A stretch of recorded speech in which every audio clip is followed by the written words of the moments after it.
Mtazamaji wa Mnyasa Media, tumekutana hapa na mzee wa kunyosha, shabiki wa klabu Young Africans. Naungana naye hapa kwa kuzungumza naye kuhusiana na masuala mengi ya kandanda. Kubwa ni michezo ambayo kesho inakwenda kuhitimishwa, michezo ya ligi kuu ya NBC Premier League inakwenda kuhitimishwa kesho. Vilabu mbalimbali vinakwenda kutimiza majukumu yake kwenye mchezo wa mwisho. Lakini kubwa ni kuhusiana na nani bingwa. Mamlaka imeeleza kwamba kombe litakuwa kwenye chopa. Linaelekea Meja Jenerali Samuel ama linaelekea KMC. Bwana mzee kunyosha, mambo vipi? Mambo safi, nashukuru Mwenyezi Mungu, niko poa kabisa. Mambo yanakwenda bwana? Mambo naenda, kama haendi unaenda mwenyewe. Bwana, kombe kesho linakaa juu ya chopa. Bingwa bado hayupo. Kwa hiyo manake linaenda KMC. Samuel. KMC yani linapiga ruti manake. Kama tulivyoona ile makaribisho ambayo Azamu waliyofanya ya kombe la dunia, si ndivyo? Na ndo kombe nao ndo linakuwa ama lilivyotokea kule barani Ulaya. Okay. Hiyo nzuri. Idea nzuri, nimekubali. Idea nzuri. Idea nzuri. Manake mpaka hivi sasa bingwa hajulikani. Hajulikani. Kwa sasa lile liko linapita pale linawatamanisha wachezaji. Lile jamani lile. Umeona? Watu wanajituma safi sana. Mimi nimekubali hiyo idea. Umekubali? Ndio mwisho wa siku dakika 90 yani manake kashinda kachukua ubingwa, linashuka chopa, anakabidhiwa bingwa wake. Safi, idea nzuri. Bwana, sasa nani bingwa kesho? Young Africans inacheza dhidi ya JKT Tanzania. Simba wanamalizana na KMC. Kwa mazingira haya, nani bingwa? Mimi narudi pale pale. Pale. Bingwa ukisema manake yani ile yani kishabiki. Unaweza kusema manake bingwa Yanga. Kwa sababu yuko mbele kwa alama 2, afu yeye anahitaji alama 1 tu ili aweze kuwa bingwa.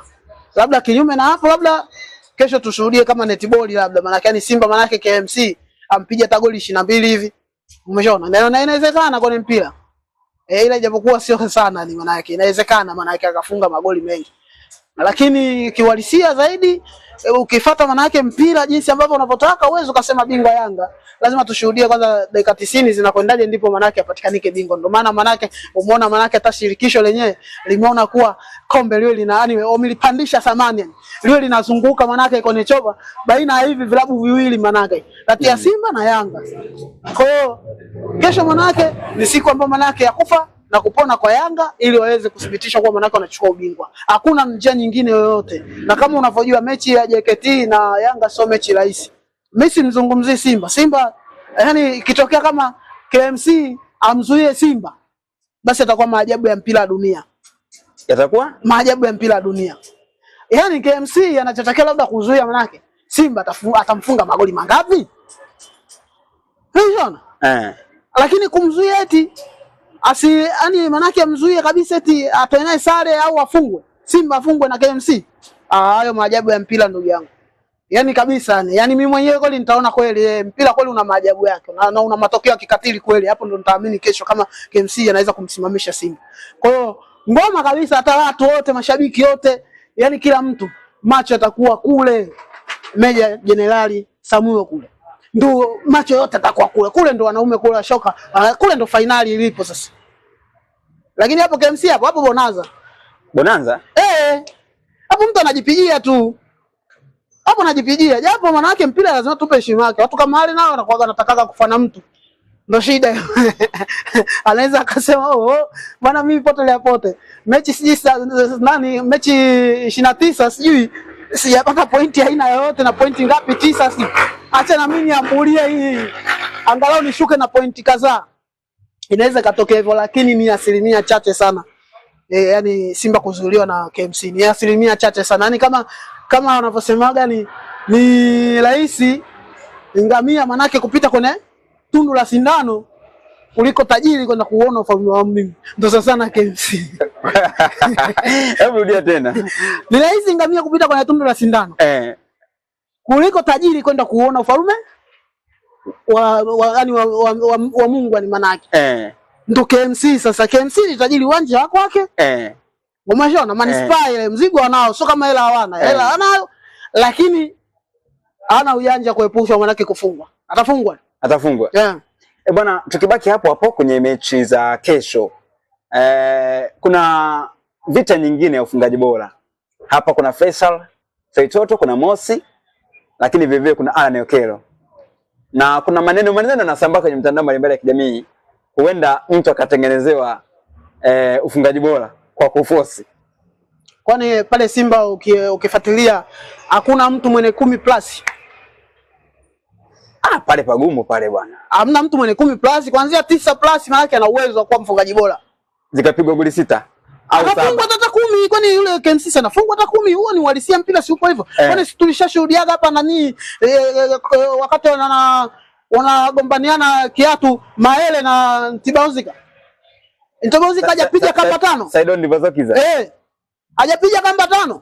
Sasa alipiga kamba 5 na sikumbuki ile timu ilikuwa nani. Kitu kama sikosei Coast si ilikuwa. Alipiga kamba 5 kwenye mechi moja. Kwa hiyo inawezekana hata kesho wenyewe pale Simba pale anaweza kupatikanika mfungaji bora. Sio kwa sema mpaka kwa Okello, si kwa huyo Mosi, si kwa Faisali. Kwa sababu Faisali mwenyewe inawezekana manake kesho anaweza score akabaki na 15 alafu watu akapiga chuma nyingi. Inakuwa hivyo. Au kila kiscore offside. Kama alivyofanywa Maele kipindi kile. Akiscore offside. Kwa vitu kama hivyo yani ndio nikwambie kwenye mbio hizo ufungaji bora hazina mwenyewe kesho. Mpaka kesho nazo lazima mpaka tuone mpaka dakika mwisho, kwa sababu kila mtu manake kuanzia mwenye goli 9 ana uwezo manake kufika goli 15 na zaidi. Manake uwezekano upo. Upo kabisa. Yaani kwa nazo ni bado. Ukichukulia na hao waliokuwa manake wana 14 nao vile vile wana uwezo wa kuzivuka hizo 15. Kwa hiyo yani uwezekano upo, na mfungaji bora mpaka saizi bado hajajulikanika. Bingwa bado hajajulikanika mpaka saizi. Tusubirie dakika 90 zitatuambia nani anakuwa bingwa. Saizi tu labda ni yani ile manake ile kwa nani manake kwa kutumia kanuni. Ni tayari tu kipa bora ndo amejulikana, kwa sababu kwa aina yoyote vile Diala lazima awe kipa bora. Manake hesabu ya mchezo manake. Kikanuni manake kwa sababu yeye ana 17 clean sheet. Wale anaomfuatia na 15. Kwa hiyo hata kama kesho Diala akipoteza clean sheet bado yeye atakuwa juu. Bwana, ikibaki hapo ikitokea mnyama kesho mambo yakamwendea kimuujiza akashinda mchezo, JKT Tanzania wakapiga goli moja lisilochomoka, mambo yakawa magumu kwa Young Africans, hali itakuwaje? Na ukizingatia fomu zimeanza kuchukuliwa huko. Hali lazima iwe mbaya, unajua, na ndio kitu ambacho manake katika kitu ambacho nataka nikwambie Mnyasa. Kitu ambacho Yanga saizi hawezi kukubali ndio hicho. Yaani huo ni uhalisia yani. Mimi naongelea ni uhalisia. Yanga saizi hawezi kukubali. Yaani viongozi wa Yanga saizi katika maana yake yani mtu ani maana yake yani saizi anasimama kuhakikisha kwa Yanga inapata ushindi kesho. Ni viongozi wa Yanga saizi kwa sababu ndio wakati mgumu sasa hivi. Hiyo imagine maana yake tukikosa kombe. Watatuambia kitu gani?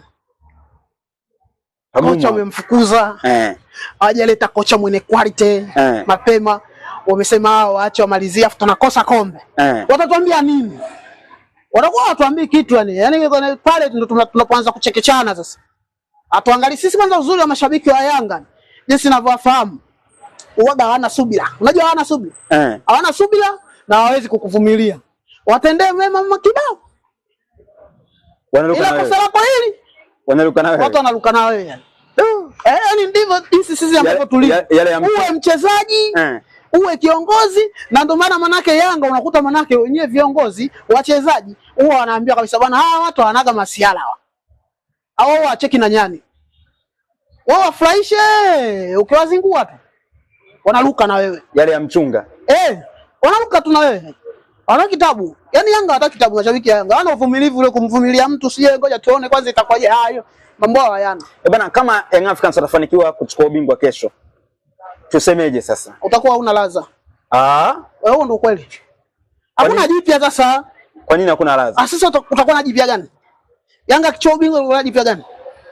Saizi nchi ili iweze kusimama Simba anatakiwa achukue ubingwa. Na kuna baadhi ya mashabiki wa Simba wanasema ushindi wa chupli. Yaani huwa chupli lakini bingwa ni bingwa. Jina ni bingwa. Ni kweli chupli ipo? Inawezekana zikawepo, kwani mpira unachezwa wapi? Sio unachezwa na nani maana yake hadharani, ucheze chumbani. Watu sio wanaona bwana. Kwa hiyo wenyewe wanakuambia lisemalo lipo. Wewe ukabishia mtu anasema maana yake si ana uhakika kaona. Ila ni maana yake Yanga kama akichukua ubingwa, ubingwa huu utakuwa hauna ladha. Yaani sio story.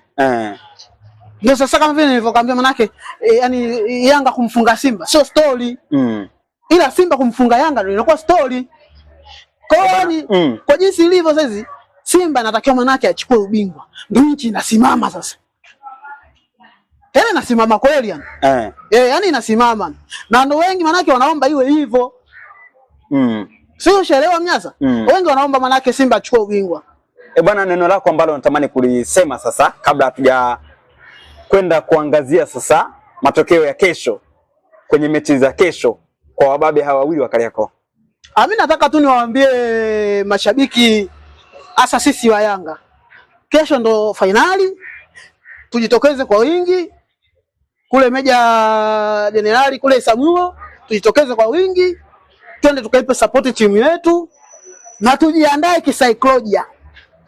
Narudia tena, tujiandae kisaikolojia. Mpira usiende na matokeo yako mfukoni.